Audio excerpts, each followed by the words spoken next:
words and actions taken by an administration can affect it so gravely. We really count on Canadian travelers coming into our destination. You might call it a tale of two cities, Buffalo and Niagara Falls, where tourism leaders tell me they're feeling the repercussions from the Trump administration's actions and words. What are you finding them more angry about, the tariffs or the call by the president to become the 51st state? They're upset about the tariffs, but this is something that really hits home to them. They're very proud Canadians. They're proud of their country.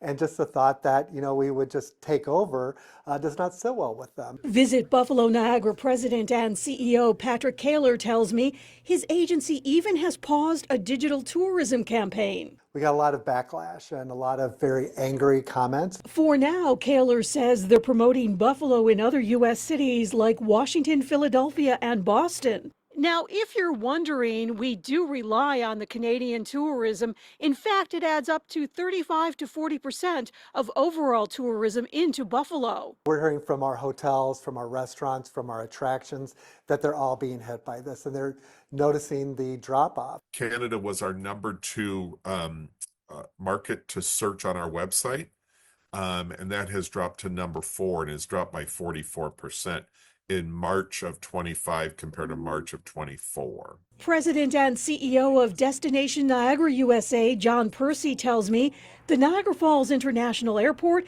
is already taking a hit. 80% fly out of Niagara Falls for the Legion Airlines.